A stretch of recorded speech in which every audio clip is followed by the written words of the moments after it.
कोई नित्यानंद राय दोषी है, कोई सम्राट चौधरी और ये दोषी है, बाकी लोगों को तो छोड़ दीजिए। कर्पूरी ठाकुर से भी बड़े संघर्ष करता सुशील मोदी थे।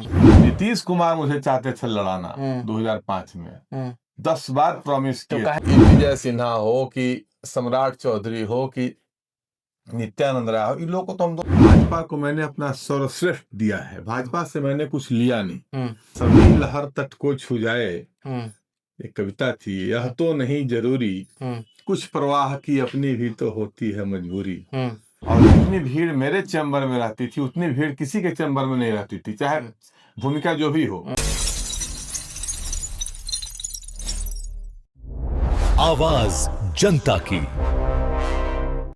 नमस्कार, न्यूज पीआर देख रहे हैं आप, और इस न्यूज पीआर के एपिसोड में हम आपको तमाम जो लोग होंगे उनसे मिलाएंगे, जो राजनीति में कहीं न कहीं उनका स्थान है, जो राजनीति करते उन लोगों से आपको मिलाएंगे और सामाजिक लोगों से भी मिलाएंगे। लेकिन इस कड़ी में हमारे साथ सुधीर शर्मा जी हैं, जो भारतीय जनता पार्टी बिहार प्रदेश में एक जमाने में इनकी पकड़ थी। भारतीय जनता पार्टी के तमाम लोग इन्हें जानते थे। अभी हालांकि जनसुराज में हैं, जनसुराज से इन्होंने चुनाव भी लड़ा था ओबरा से। लेकिन हम भारतीय जनता पार्टी में जब ये थे, या फिर यूं कह लें, जब पॉलिटिकल गपशप करेंगे, राजनीतिक किस्सा इनसे जानेंगे। क्योंकि ये भी कहा जाता था जब सुशील मोदी बिहार भाजपा में जब उनका सर्वे सर्वा जब वो थे, या फिर यूं कह लें जब बिहार भाजपा में जब उनका पकड़ था, या फिर बिहार भाजपा में उन्हें ये भी लोग कहते हैं, भीष्म पितामह भी लोग कहते हैं, जब वो उस अपनी भूमिका में थे तो सुधीर शर्मा जी का उनसे काफ़ी गहरा संबंध था। और सुशील मोदी के अगर ये भी लोग कहते हैं कि बेडरूम में कोई जाता था बातचीत करने के लिए, या फिर अगर उनसे बातचीत करनी होती थी इमरजेंसी में भी, या फिर ऐसे बातचीत करनी होती थी, उसमें सुधीर शर्मा जी पर्याप्त थे बातचीत करने के लिए, या फिर यूं कह लें जो सुशील मोदी जी के काफ़ी करीबी थे। सबसे पहले आपका स्वागत है न्यूज पीआर में। धन्यवाद सर। ये जानेंगे, जो देखिए, हम जहाँ तक जानते हैं, हमारी जो अपनी समझ है, 9-10 साल की जो हमको समझ है, उसमें जो हमने देखा है, तो लोग कहते हैं जो सुधीर शर्मा जी मतलब सुशील मोदी जी के काफ़ी क्लोज, काफ़ी करीबी। हालांकि सदी सुशील जी अब इस दुनिया में नहीं है, लेकिन क्या हुआ, हम वो वजह जानना चाहेंगे। आखिर हुआ क्या जो भारतीय जनता पार्टी में अपना एक आप ये कह लें, जो आप अपना एक कद बना लिए थे, प्रदेश महामंत्री के पद तक जो है हम वो जान रहे हैं। लेकिन आखिर हुआ क्या जो भारतीय जनता पार्टी को आपको छोड़ना पड़ा, जनसुराज का दामन थामे, और आज कहीं न कहीं ठीक है, आप जाते हैं किसी फंक्शन में, शादी विवाह में, तमाम लोग आपको मिलते हैं, हाथ मिलाते हैं, फोटो भी अपलोड होता है, लेकिन आज भारतीय जनता पार्टी में आप नहीं है। इसके पीछे की वजह क्या है? देखिए, पहले तो मैं आपको थोड़ा ज्ञानवर्धन भी कर दूं कि सुशील मोदी जी, नंद किशोर यादव जी, ये लोग हमारे मित्रवत बड़े भाई थे। और सुशील मोदी जी भीष्म पितामह भाजपा के कभी थे भी नहीं। भाजपा में भीष्म पितामह कैलाशपति मिश्र, हाँ, कहा जाता है, लेकिन एक समय ये कह सकते हैं वो थे तो। और उनके बाद सुशील जी सबसे बड़े नेता। वही हम कह रहे थे। और हम लोग मूलतः कैलाशपति मिश्र के लोग थे। उनके साथ भाजपा में यात्रा शुरू किए। नंद किशोर जी उस समय युवा मोर्चा के अध्यक्ष थे। सुशील जी विधायक हो गए थे। ऐसे परिचय रिश्ता तो कॉलेज के दिनों से था, जब विद्यार्थी परिषद का वे काम करते थे सुशील जी। तो कैलाशपति मिश्र, ताराकांत झा, लालमुनि चौबे, जगदम्बी यादव, जनार्दन यादव, जसोदानंद सिंह, ये तमाम जमात के साथ हम लोग राजनीति शुरू किए। उस समय तक आप कह सकते हैं कि अपर कास्ट के लोग बीजेपी में बहुत कम थे। मैक्सिमम कांग्रेस के साथ भूमिहार, ब्राह्मण, ये जातियां जो है कांग्रेस के साथ थी। हम लोगों ने कांग्रेस की विफलता और हम लोगों के प्रयास से ये समाज भाजपा के साथ जुटा। और उस यात्रा में, अब आपने कहा तो कई बार जो है आदमी सभी लहर तट को छू जाए, एक कविता थी, यह तो नहीं जरूरी, कुछ परवाह की अपनी भी तो होती है मजबूरी। तो जब कैलाशपति मिश्र के साथ जो आदमी राजनीति किया और 2000 में भाजपा के साथ, भाजपा को मैंने अपना सर्वश्रेष्ठ दिया है, भाजपा से मैंने कुछ लिया नहीं। संगठन का पद तो सेवा है, वह कोई पार्टी रिवार्ड नहीं है पार्टी का। या अपने भूमिका संगठन में दिया या मिला, उसका निर्वहन किया और द बेस्ट जो हो सकता है, सर्वश्रेष्ठ अपना अर्जित करके जो जो भूमिका प्रवक्ता की मिली, सहकारिता मंच के प्रदेश अध्यक्ष रहे 3 बार, जो भी भूमिका मिली उसका सर्वश्रेष्ठ निर्वहन किया। पार्टी का मैं एक लेमन चूस भी नहीं जानता, कोई सरकारी पद, इवेंट लिस्ट को लेमन चूस मीन्स टेलीफोन एडवाइजरी कमेटी, कोई DRECC, कोई ZRECC, मैंने ये छोटी छोटी जो कमेटियां होती है वो भी मैं कभी नहीं लिया। चाहता तो मिलता, लेकिन मैंने कभी मांगा नहीं, अनिच्छा से मैंने मना कर दिया। तो यह परिस्थिति बनी ऐसी, 2000 का चुनाव नहीं लड़े। 2002 में मेरे और गिरिराज जी में काउंसिल के लिए था, पहली बार जब वो काउंसिल में गए थे तो 2 ही नाम था, गिरिराज सिंह गए। फिर 5 का चुनाव नहीं लड़े, 5 के अक्टूबर का नहीं लड़े, 10 का विधानसभा चुनाव फिर नहीं लड़े। फिर 14 में बधाइयां मिलती रही काउंसिल की, सब लोग बधाई दे दिए, काउंसिल नहीं हुआ। 15 का चुनाव नहीं लड़े, 16 का काउंसिल नहीं हुआ। तो इसके बाद भी मैं पार्टी में रहा, मैं पार्टी को छोड़ा नहीं, पार्टी ने मुझे छोड़ दिया, बीजेपी ने मुझे छोड़ा। मैं पार्टी मैं कोई दल बदल मैंने नहीं किया, मैं कोई और उसके बाद जनसुराज में भी मैं बहुत प्रतीक्षा के बाद लास्ट आवर में मैं जनसुराज में गया, तो वहाँ अभियान समिति का अध्यक्ष बनाया प्रशांत किशोर ने। चुनाव दबाव देने के कारण लड़ना पड़ा, मैं विधानसभा चुनाव लड़ना नहीं चाहता था, क्योंकि अब लगता था कि जेनरेशनल चेंज हो गया है। जिस पीढ़ी के साथ मैंने राजनीति किया ग्रामीण इलाकों में, क्षेत्र में, वह पीढ़ी गुजर गई और जो नई पीढ़ी है हमारी, और उसके बाद वाली जो हमारी पीढ़ी थी, वह अब मतलब अस्ताचल की ओर अग्रसर है। तो नया नौजवान जो रोड पर आया है, उसका चरित्र, उसका टेस्ट हो सकता है मेरे अनुकूल नहीं हो, हम एडजस्ट नहीं कर पाए उन लोगों से, इसलिए मैं विधानसभा लड़ना चाहता भी नहीं था। सोचता था कि भाई लड़ना होगा लोकसभा लड़ेंगे, नहीं तो फिर काउंसिल, राज्यसभा, ये सब इंटरेस्ट का विषय है। कि लड़ना पड़ा। पार्टी किस प्रकार लड़ी पूरा बिहार जानता है, आप लोग तो पारखी हैं, पत्रकार हैं, तो जनसुराज लड़ी या नहीं लड़ी ये सब आप लोग खुद विश्लेषण करेंगे। तो जैसे पार्टी ही जब नहीं लड़ी तो हम क्या लड़ेंगे चुनाव। तो ये लब्बो लुआब है। तो मैं बीजेपी को, मेरा कहना है कि मैंने बीजेपी को नहीं छोड़ा था। अच्छा, तो बीजेपी ने मुझे छोड़ा और छोड़वाया। ठीक है सुधीर जी, यहाँ पर ये पूछेंगे, आपने कहा जो काउंसिल के इंतजार किए, तो क्या कोई थे जो आपको रोक रहे थे, बार बार आपकी राम रोरा बन रहे थे, कहीं न कहीं आपका नाम को साइड किया जा रहा था? क्या है ना कि इसमें मैं किसी को दोष नहीं देता। कहा ना कि कैलाश जी के साथ जब मेरी राजनीति थी और बहुत ज्यादा मतलब क्लोज था, मैं उस यंग एज में मैं कुछ भी कैलाश जी को कह सकता था, ये क्लोजनेस था। तो जब कैलाशपति मिश्र के साथ राजनीति करके मैं 2000 का चुनाव नहीं लड़ा, सर्वा मालिक थे। 2002 में काउंसिल नहीं गया, 2005 में फिर वो गवर्नर से बर्खास्त होकर आ गए थे। नीतीश कुमार मुझे चाहते थे लड़ाना 2005 में, 10 बार प्रॉमिस किए। तो काहे लड़े आप?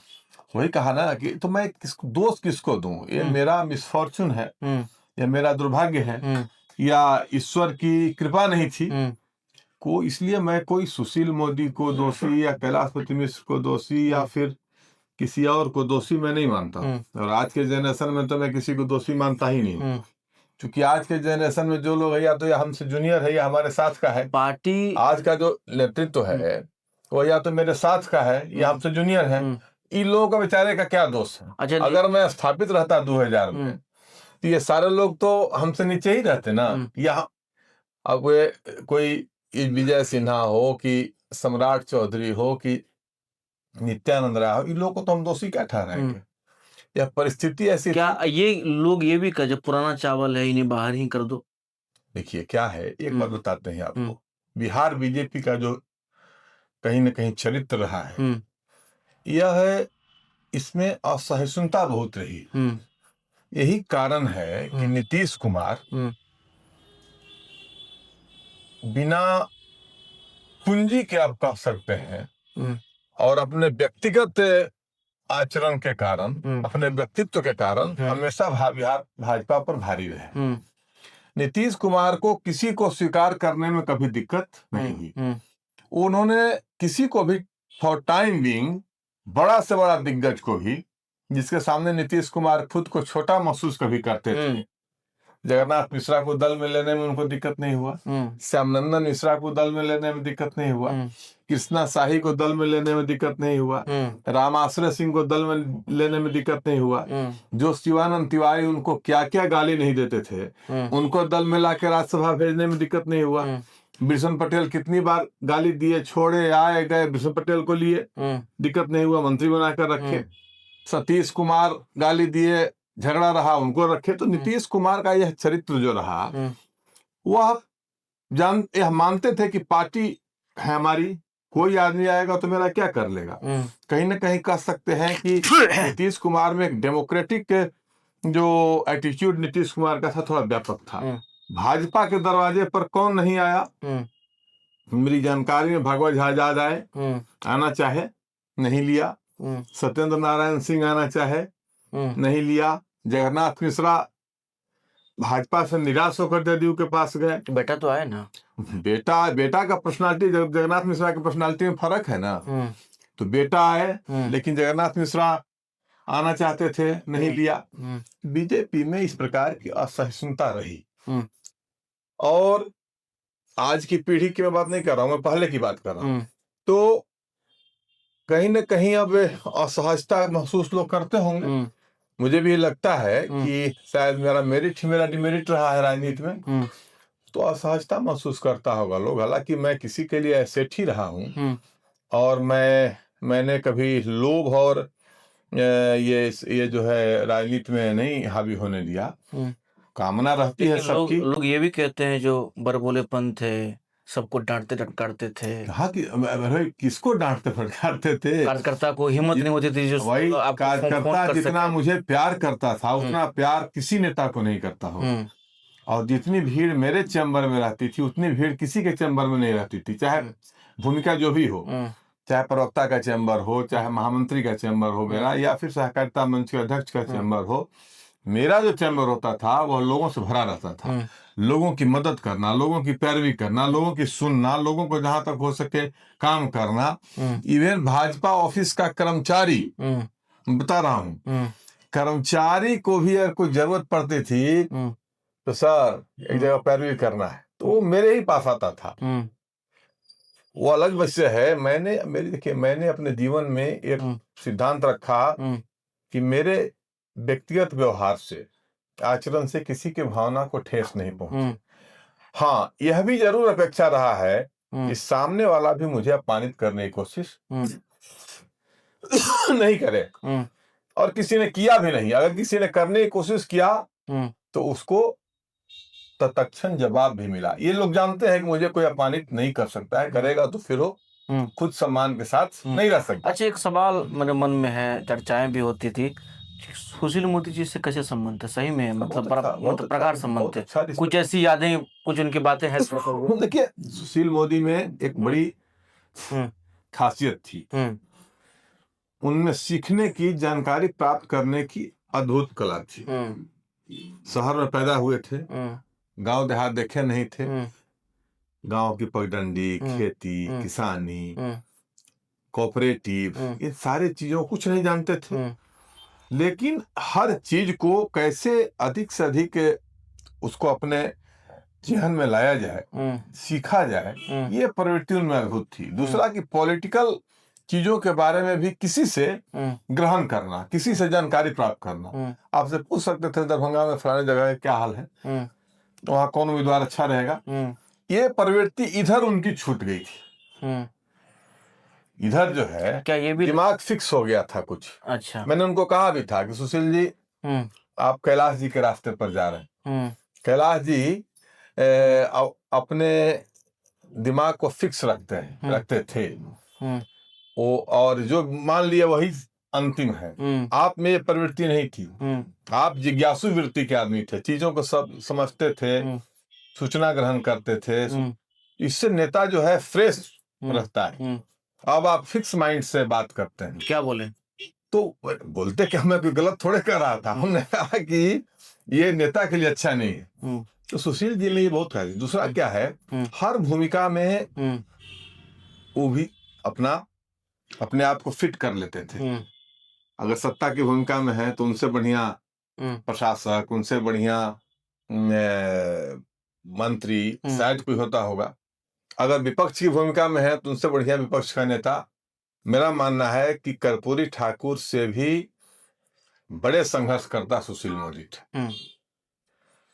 अब कर्पूरी जी जातीय कारण से और कारण से बहुत बड़े योद्धा कहे जाएं, लेकिन सादगी उनकी थी, विनम्रता थी। लेकिन सुशील मोदी एक नेता प्रतिपक्ष के रूप में, संघर्षकर्ता के रूप में अद्भुत थे। लेकिन तीसरा क्या है कि वो जो है, अगर अलायंस कर लिया पार्टी ने, नीतीश जी से शुरुआत में उनकी बहुत नहीं बनती थी, कंपटीशन रहता था, आपको बता दें। लेकिन जब पार्टी ने तय कर लिया कि नीतीश कुमार नेता होंगे, तो फिर नीतीश कुमार के साथ कैसे जोड़ी जमे और कैसे बढ़िया ढंग से एक सबॉर्डिनेट की भूमिका में रहे, कभी टकराव आप नहीं रखे होंगे सुशील मोदी नीतीश कुमार। ये सब उनका अद्भुत गुण था, है ना। और ये चीजें नहीं, लेकिन जब आप पे मुसीबत आई तो कहाँ आप कह रहे हैं सुशील मोदी जी हमारे मित्रवत थे, भाई तुल्य थे। आप कह रहे हैं नंद किशोर जी हमारे मित्रवत थे, लेकिन किसी ने आपके लिए उस समय एक्शन लिया? मैंने तो कहा ना कि जा पर कृपा राम के होई, ता पर कृपा करे सब कोई।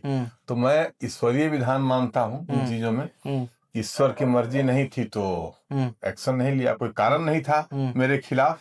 सुशील मोदी अगर एक शब्द बोल देते तो किसी की हिम्मत नहीं थी कि। अच्छा, आपके नजर में, आप ठीक है, हम जितना समझ पा रहे हैं, जो आप भाई पुराने बीजेपी वाले लोग हैं, भले जन स्वराज में आप हों, लेकिन बीजेपी, आप सपना भी आता होगा अगर आपको, सोचते भी होंगे, तो बीजेपी आपके कहीं न कहीं रग रग में है। जो कारण है ना, देखिए बीजेपी के साथ लंबे समय तक एसोसिएशन रहा। पूरे बिहार के पूर्णिया से लेकर के भभुआ और बेतिया, गोपालगंज से लेकर भागलपुर तक का कार्यकर्ता जो है हमसे जुड़ा हुआ है। अच्छा, तो उसी पर सवाल है। एक समय सुशील मोदी जी को सब लोग देख रहे थे, नहीं लीडर यही है। अब क्या लग रहा है, कोई लीडर है या कौन ऐसा नेता? आप अपने मन से बताइए, अभी जो लीडर हैं उनमें दिख रहा है जो हाँ बिहार भाजपा को ये लेके चल सकता क्या है ना, जो भी आप बोलेंगे। अभी का जो पीढ़ी है, उसमें उस स्तर पर काम तो लोगों ने किया नहीं है। धीरे धीरे हो सकता है काम करते करते वह स्थिति लोग प्राप्त कर लें कि जानकारी हो जाए हर चीज के बारे में, वर्कर की पहचान, लोगों के बारे में जानना, हर जगह के सामाजिक राजनीतिक बनावट के बारे में जानना। तो धीरे धीरे हो सकता है आगे। अभी कोई नहीं दिख रहा है, कोई नहीं है, अभी कोई नहीं दिख रहा है। अच्छा, हम कुछ नाम देते हैं आपको, नित्यानंद राय, मंगल पांडे, सम्राट चौधरी, विजय सिन्हा, दिलीप जायसवाल, संजय सरावगी, कौन लग रहा है? देखिए क्या है ना कि ये अभी बताया कि आगे हो सकता है कि उस स्थिति में लोग चले जाएं, बिहार के बारे में, एक एक चीज के बारे में जानकारी हो। लेकिन अभी इसलिए नहीं है कि अभी उस स्तर पर लोगों ने लंबे समय तक काम नहीं किया, उसके कारण। और सत्ता में रहने के बाद आप धीरे धीरे कट जाते हैं लोगों से, वर्कर से भी, जनता से भी। फिर एक आप सत्ताभिमुख राजनीति जब करिएगा ना, तो आप नीचे स्तर के लोगों से बहुत सीधा आपका इंटरेक्शन जल्दी नहीं हो पाता है। और संगठन में जब लंबे समय तक काम करिएगा, तो सुशील मोदी संगठन के आदमी थे, लीडर अपोजिशन लंबे समय तक रहे। क्या मंगल पांडे नहीं है? क्या मंगल पांडे जी नहीं है? मंगल पांडे को संगठन में रहे, बहुत जल्दी मिल गई ना, संगठन में रहे हैं, उनको है एक बेसिक, उनको जानकारी है, कोई दो राय नहीं है। मंगल पांडे को जानकारी है, लेकिन कम समय में जो सत्ता मिली है, तो थोड़ी सत्ता मिलने के बाद आदमी कट जाता है वर्कर से। फिर जो आया उसको लगता है कि सब लोग मेरे पास काम के लिए ही आ रहा है। तो इसके कारण वह परिस्थिति अभी नहीं बन पाई है। आगे वह स्थिति बनेगी, लोग काम अपना कर रहे हैं, प्रयास कर रहे होंगे। मेरी कोई इस प्रकार से अच्छा एक बात बताइए, ऑब्जर्वेशन नहीं है लोगों के प्रति। क्या अब कोई अप्रोच या अब कोई इच्छा होती है वापस जो है अपने घर में वापसी करें? देखिए, इच्छा से सब कुछ नहीं होता है। मैन प्रपोजेस, इच्छा है कि नहीं? मैं कहा, मैं कहा इच्छा मेरे मन में बहुत कुछ थी, तो इच्छा तो पूरी नहीं हुई। तो मतलब इच्छा है, मतलब कि आप नहीं इच्छा वह नहीं, मैं मतलब नहीं निकालिए। मैंने कहा कि man proposes and God disposes. आपके मन में कुछ और है, कर्ता के मन में कुछ और। तो आप की इच्छा से ही कुछ हो आवश्यक नहीं है। और राजनीतिक यात्रा में, राजनीतिक इतिहास में बहुत सारी चीज ऐसी देखे होंगे आप कि बिना इच्छा के भी सब कुछ हो जाता है। अच्छा ये बताइए, कौन कौन लोगों से भी बात होती है फोन पे भी? बीजेपी में जो सारे लोग, किसी से मेरी दुश्मनी थोड़े है। बात होती है फोन पे, किसी से दुश्मनी नहीं है, सारे लोगों से संबंध है, सारे लोगों से कभी समय पर मुलाकात हो जाती है, बात हो जाती है, लेकिन किसी से दुश्मनी तो है नहीं। मैं दुश्मनी भाव में क्यों जीऊं? मैंने तो कहा ना भाई, किसी को मैं किसको जिम्मेवार ठहरा हूं? कैलाश जी से लेकर के सुशील मोदी तक के जब मैं सफर रहा, तो उसमें दोषी मैं अब आज की पीढ़ी को क्यों मानूं कि कोई नित्यानंद राय दोषी है, कोई सम्राट चौधरी और ये दोषी है, बाकी लोगों को तो छोड़ दीजिए, या विजय सिन्हा, ये बेचारे ये हमारे क्या बुरा किया है? दोषी तो मैं मान रहा हूँ भाई उन लोगों को ना, जिन लोगों के साथ मैंने राजनीति किया। उन लोगों ने साथ नहीं दिया, उन्होंने साथ नहीं दिया। तमाम अनुकूल परिस्थितियों के बाद भी साथ नहीं दिया। कैलाश जी मेरे एडमायरर थे, प्रशंसक थे। सुशील जी मेरे भारी प्रशंसक थे। नंदकिशोर जी मेरे भारी प्रशंसक थे। पार्टी के बुरे दिनों में मैं खड़ा रहा, हर संघर्ष में, हर लड़ाई में मैं पार्टी के साथ, कभी कभी तो अकेला खड़ा रहा। सामाजिक मुद्दों पर तो जब सब लोग पार्टी के, सब लोगों को सांप सूंघ गया था कई बार, तो मैं केवल और केवल अकेला बीजेपी के पक्ष में खड़ा रहा। तो जब उसके बाद भी मदद, या कह सकते हैं मुझे उचित स्थान नहीं मिला, तो मैं बाकी लोगों को दोषी नहीं मानता हूं। मैं मानता हूं कि ईश्वर की मर्जी थी, उसके अनुसार हुआ। और राजनीति में ईश्वर की, देखिए होता क्या है ना, आप रोज देख रहे हैं, नितिन नवीन ने कोई इच्छा जाहिर किया था क्या? आप लोग विद्वान लोग भारी व्याख्या करते रहे, ये कारण था, वो कारण था। नितिन नवीन के राष्ट्रीय अध्यक्ष बनने के पीछे कोई कारण था क्या? ईश्वर की मर्जी थी। ईश्वर ने नरेंद्र मोदी जी को और अमित शाह जी को कहा कि भाई बनाओ इसी को। इसमें देखिए बहुत सारी चीजें ऐसी होती है कि जो आपके हमारे चाहने से नहीं होती है, या बिना चाहे भी कुछ चीजें हो जाती है। तो है सब ये जो ईश्वर की मर्जी है। अच्छा एक सवाल है, बीजेपी लग रहा है जो आप ठीक आप कह रहे, आपने उदाहरण दिया जो एक समय में जो था स्वर्णों की संख्या कम थी, आपने कहा जो अब जो है तमाम लोग हैं। अब आपको लगता है बीजेपी सबको लेके चल रही है, या बीजेपी जो है कहीं न कहीं भी अब एक राह पे निकल पड़ी है जहाँ पर स्वर्णों की का जगह नहीं है, या जहाँ पर अत्यंत पिछड़ा का जगह नहीं है, या किसका जगह नहीं है, या फिर सबको लेके चल रही है? देखिए क्या है ना कि बीजेपी का लाइन तो राष्ट्रवाद का लाइन है, हिंदुत्व का लाइन है, और उस रास्ते पर ही चलना चाहिए। बाकी चीजों के, देखिए आप का जो अखाड़ा है उसी अखाड़े में आप लड़िए तो ज्यादा बेहतर होगा। क्या अखाड़ा से बाहर हुई है क्या? दूसरे के अखाड़े में जाइएगा तो आप तो गए अखाड़ा से बाहर हुई, हम जानना चाह रहे हैं। जैसे ये, और अखाड़े से बाहर जाने की कोशिश करना कहीं ना कहीं अहितकर होगा। अच्छा, मतलब बाहर जाने मैं कह रहा हूँ, मैं संकेत में बता रहा हूँ कि आपका जो एजेंडा है उसी एजेंडा पर आप चलिए तो ज्यादा बेहतर होगा। अच्छा एक चीज और पूछेंगे, बड़ा फनी चीज भी है, जब आप निकले थे उस वक्त की 2018 की बात थी, उसके बाद कई चुनाव हुए, 19 का चुनाव हुए, उस समय आप कहीं नहीं थे, वोट बीजेपी को दिए थे, किसी और को दे दिए थे? देखिए क्या है कि 19 में जो है उस समय आप बैठे हुए थे, उस समय आप कोई पार्टी में नहीं थे? मैंने किसी पार्टी बैठने नहीं, मैं सामाजिक काम में बराबर रहा। पार्ट मैं पॉलिटिकल पैसा- नहीं था आप? हाँ, मैं पॉलिटिकल नहीं था। हम्म। तो अपनी पसंद से जिसको समझ में आया वोट दिया, अच्छा। है ना। उस समय ताकि कोई मेरे ऊपर पॉलिटिकल कंपल्सन नहीं था। तो 19 का चुनाव या 20 का चुनाव, इवन 24 के चुनाव में भी जो पसंद आया उसको वोट चलिए किया। एक सवाल, क्या बीजेपी में अगर आपके कई लोग चाहेंगे आप आइए तो वापस जाएंगे? अब ये सवाल देखिए, लोगों को लगेगा प्रायोजित सवाल है। इस प्रकार के सवाल का निगेटिव या पॉजिटिव मैं कोई जवाब नहीं दूंगा। मैं बताया ना, मैं थोड़े सोचा था कि मैं जनसुराज में जाऊंगा, लेकिन परिस्थिति ने वह ये उत्पन्न किया ऐसा माहौल कि जाना पड़ा। मैं चुनाव लड़ने के लिए, सच कहता हूं, विधानसभा सोचा भी नहीं था, लड़ना पड़ा।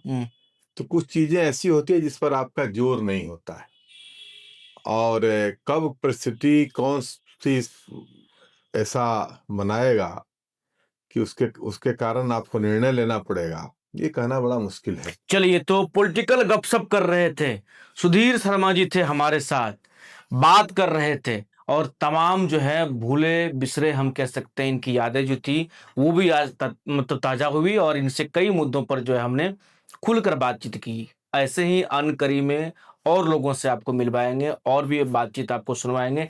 मजेदार जो है किस्सा भी आपको सुनने को मिलेगा, चाहे वो पॉलिटिकल हो या फिर सामाजिक हो या फिर अन्य किसी क्षेत्र से हो, लेकिन हम तमाम लोगों को आपसे मिलवाते रहेंगे। बहरहाल हमारे सहयोगी सोनू के साथ हमारे तमाम टीम को दीजिए इजाजत। ऐसे ही न्यूज़ पीआर के साथ बने रहिए।